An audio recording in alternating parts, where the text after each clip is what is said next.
ఊరు పెదారకట్ల కొనకలమెట్ల మండలము.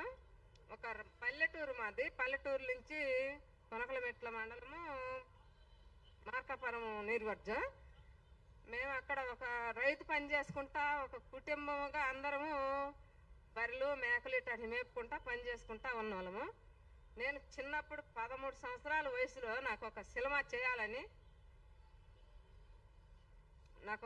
చేయాలని ఇష్టంగా ఉండి, నేను అప్పుడు అనుకున్న కళ ఇప్పుడు 50 సంవత్సరాలు వచ్చేది. నాకు 50 సంవత్సరాలకి నేను ఆ సినిమా నిజంగా అనుకున్న కళ ఈ రోజుకి నేను చేసుకొని ఇక్కడి నుంచి నేను బర్రెలమ్మా, మేకలమ్మా, పొలం అమ్ముకున్నా, అన్ని అమ్ముకొని కూడా ఈ ఒక సినిమా తీసుకున్నా. నేను spirit is not one cinema పేరు. ఒక మాతంగిని గురించి తీశాను. మాతంగి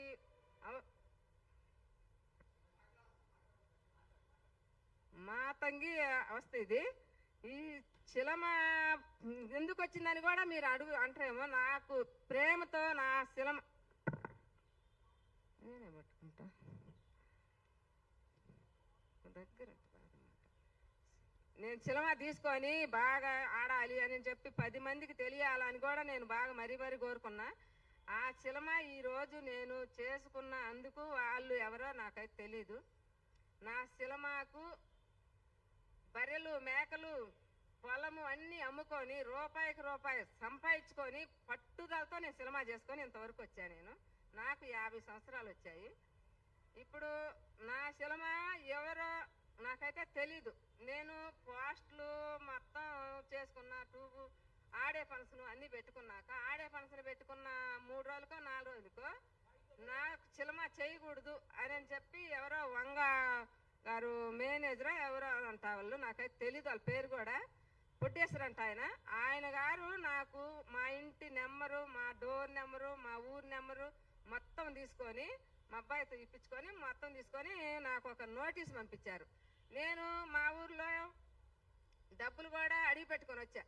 రామదాస్ గారు ఇట్లా చెప్పాడని డబ్బులన్నీ అడిగి పెట్టుకొని వచ్చినాక వీళ్ళు మా ఇంటికి నోటీస్ పంపించారు. మా ఊరు మొత్తం అందరికి తెలిసిపోయి ఇదేంది వీళ్ళు డబ్బులు అడిగిపోయి సినిమా చేయాలని చెప్పి మళ్ళీ ఇక్కడి నుంచి నోటీస్ పంపించుకున్నారు. వీళ్ళే కావాలని చేసినారని చెప్పి కూడా మా ఊరు నుంచి మాకు ఫోన్లు వచ్చినాయి.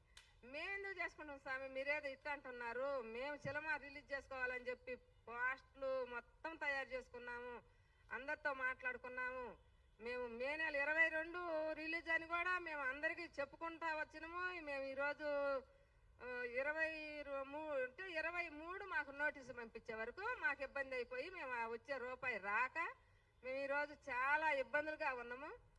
మా ఇబ్బంది కూడా ఎవరికి తెలియదు కూడా మేము ఈరోజు మీడియా ముందు చెప్పుకుంటున్నాము.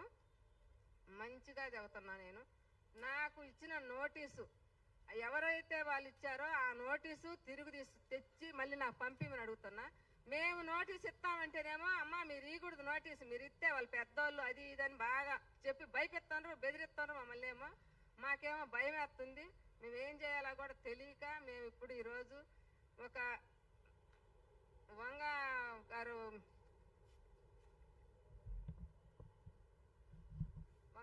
ఆయన పేరు వంగా గారే, నాకైతే పేరు తెలీదు.